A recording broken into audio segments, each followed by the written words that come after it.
দেশের বিভিন্ন জেলার ফিলিং স্টেশনগুলোতে মিলছে না পর্যাপ্ত জ্বালানি তেল। এ নিয়ে আরও জানাতে নোয়াখালী থেকে যুক্ত হচ্ছেন আমাদের সহকর্মী আবু নাসের। আবু নাসের, জ্বালানি তেলের সংকট নিয়ে আপনার কাছে সর্বশেষ কি তথ্য আছে এবং জানাবেন সরকারি নির্দেশনা মেনে কি তেল সরবরাহ করা হচ্ছে? আমি এখন আছি নোয়াখালী জেলা শহরের আব্দুল হক ফিলিং স্টেশনে। এই স্টেশনটিতে মূলত সকাল 9টা থেকে রাত 10টা পর্যন্ত তেল সরবরাহ করা হয়। আমি যদি একটু দেখাই, এই স্টেশনটিতে এখনও দীর্ঘ লাইন রয়েছে।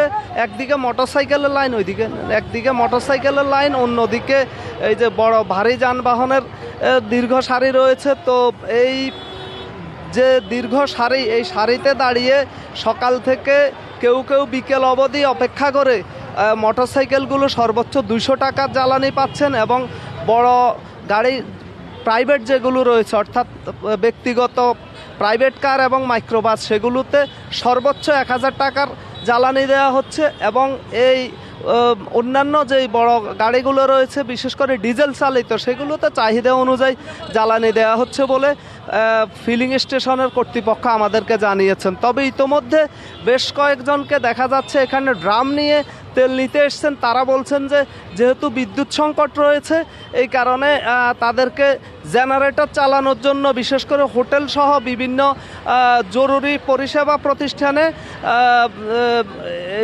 জেনারেটর চালানোর জন্য তাদেরকে ডিজেল নিতে হচ্ছে। কিন্তু এখানকার কর্তৃপক্ষ সবসময় ডিজেল দিচ্ছে না বলে তারা জানাচ্ছেন যে বাইরে ডিজেল দিতে আপত্তি করছেন।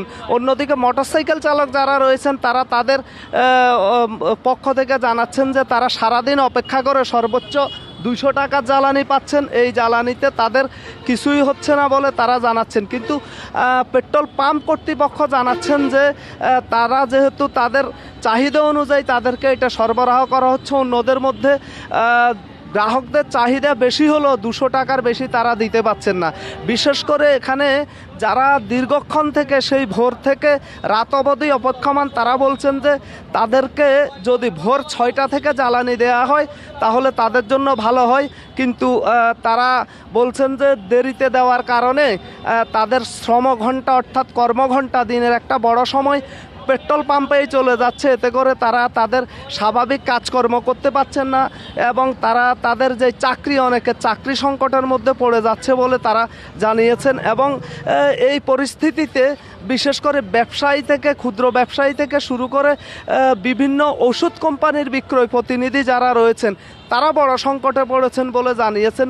বিশেষ করে ওষুধ কোম্পানির বিক্রয় প্রতিনিধিরা বলছেন যে তাদেরকে যেহেতু জেলার বিভিন্ন স্থানে দূর দূরান্তে ওষুধ সরবরাহ করতে হয়, ডাক্তারদের সাথে সাক্ষাৎ করতে হয়, তাদেরকে প্রতিদিনে ভোর থেকে যে দিনের একটা বড় সময় পেট্রোল পাম্পগুলোতে সময় ব্যয় করার কারণে ওষুধ সরবরাহের ক্ষেত্রে তাদের বিঘ্ন সৃষ্টি হচ্ছে এবং এর প্রভাব কিন্তু বাজারেও পড়ছে বলে তারা জানিয়েছেন। অন্যদিকে এই আব্দুল হক ফিলিং স্টেশন ছাড়া কোন কোন স্টেশনে কখন জ্বালানি দেওয়া হবে, একটি সুনির্দিষ্টভাবে গ্রাহকরা না জানার কারণে আসলে সবাই এই পাম্পেই ভিড় করছেন বলে এখানকার যারা গ্রাহক রয়েছেন তারা বলছেন।